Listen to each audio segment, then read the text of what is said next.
7h30, on est en direct, bien évidemment, en fidèle à l'heure et au rendez-vous de l'info lilloise, le Grand Lille, bien informé, bien réveillé, et sur Grand Lille TV en ce mardi 13 juin. D'abord vos prévisions météo et davantage de soleil annoncé en ce mardi, quelques nuages encore, plutôt nombreux d'ailleurs cet après-midi, mais beaucoup moins de vent et 23 degrés pour les températures maximales. Bref, dans l'ensemble, une belle journée dans la région. Le point route avec les ralentissements habituels déjà, ce matin, 7h30, et en ce mardi, ça coince notamment sur la rocade nord-ouest depuis Lambersart jusqu'à Ouascal, sur la 25 et la RN 41 depuis la Flandre et les WEP jusqu'au périphérique sud à Lille, sur la 1 et la 23 depuis Paris et Valenciennes, ainsi que sur la 27 à certains secteurs depuis la frontière belge, mais aussi la 22 depuis la frontière et Neuville-en-Ferrain jusqu'à Mouveau. Soyez prudents sur la route, restez fidèles à Grand Lille TV et d'autres infos météo et trafic juste après ce journal. L'actualité est d'abord et le projet de loi travail d'Emmanuel Macron et du gouvernement déjà critiqué par les syndicats et les communistes et certains partis de gauche. Vous le savez, en la matière, le gouvernement d'Édouard Philippe veut passer vite sans le vote du Parlement avec ordonnance, ce qui fâche ces organisations syndicales et les élus de gauche. Ces premières révélations de journaux comme Le Quotidien, Le Parisien ou Libération ne devraient rien arranger avec plusieurs réformes symboliques. Dans la région, le sénateur maire communiste de Marquis, Éric Bocquet, est plus que méfiant face à ce projet de loi. Alexis Tessier l'a rencontré il y a quelques jours, on l'écoute. Écoutez, je n'en pense pas grand bien, c'est la stricte continuité de la loi El Khomri qui a été rejetée jusqu'au bout par une majorité de l'opinion française, qui a été imposée au Parlement par le 49.3, comme vous le savez. Donc on est dans une étape supplémentaire de précarisation du monde économique et du monde du travail. On s'appuie sur le postulat que les réglementations, l'encadrement, tout ce qui protège les salariés serait à l'origine du niveau important de chômage dans ce pays, alors que les causes, elles sont tout autres. Il faut les chercher du côté de l'investissement, de la recherche et développement, du pouvoir d'achat de la population française. Et donc on va à nouveau s'attaquer à ce code du travail. C'est la deuxième étape de la fusée libérale de la loi El Khomri. Donc c'est une triste continuité qui s'annonce. Autre image de l'actualité, la visite d'un ministre, Nicolas Hulot, vendredi dans la région. Le ministre de la Transition écologique et solidaire est venu assister à une table ronde au restaurant La Guinguette sur le thème de l'économie sociale et solidaire. Il a notamment rencontré et écouté les porteurs de projets ayant choisi de travailler dans une économie plus responsable. L'occasion aussi tout de même pour lui d'apporter son soutien au candidat de la République En Marche en pleine campagne des législatives. Nicolas Hulot s'est ainsi exprimé quant à l'opportunité pour le monde politique et la société française d'avoir ces candidats issus du civil.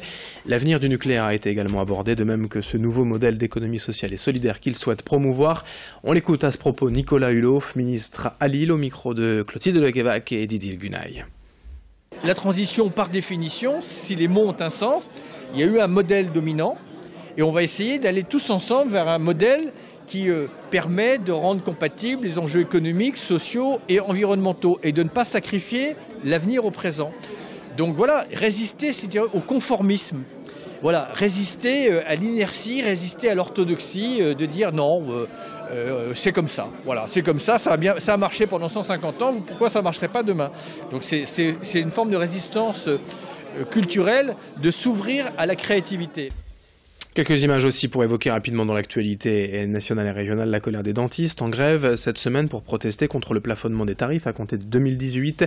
Pour les syndicats, c'est toute la profession qui est en danger, mais aussi la qualité des produits qui pourrait être revue à la baisse. Un danger donc aussi pour les patients.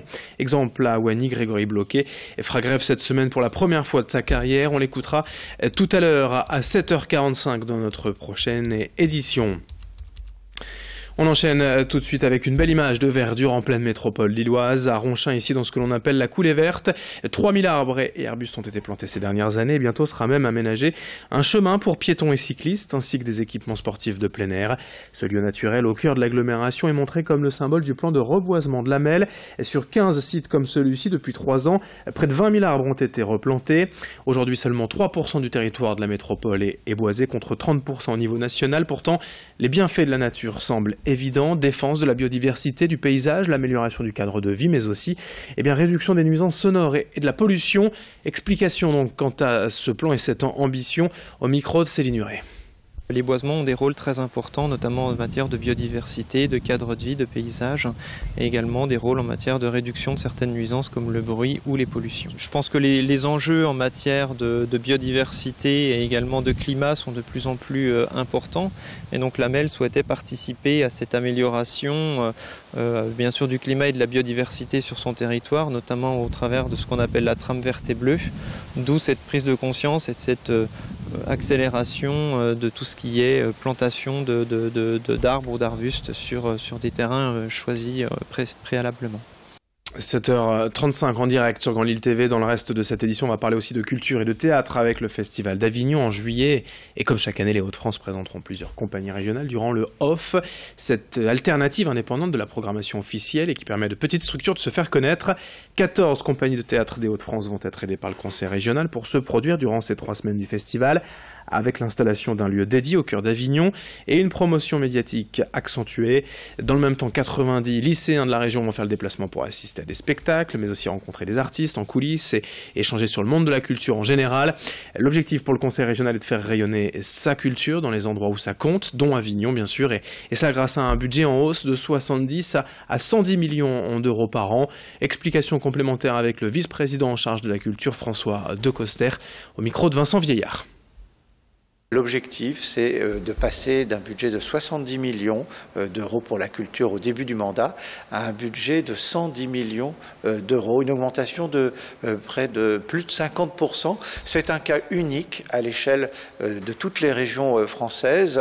Ça nous distingue et en même temps ça nous honore. C'est un choix politique que nous revendiquons et qui nous permet de pouvoir construire une nouvelle politique culturelle régionale, mais pas seule, véritablement co-construite avec les acteurs de la région, avec cette volonté de pouvoir faire en sorte que cette mise en œuvre soit partagée, avec une capacité d'évaluer ensemble et puis, si besoin, de réorienter pour qu'on puisse véritablement atteindre les objectifs ambitieux que nous nous sommes fixés.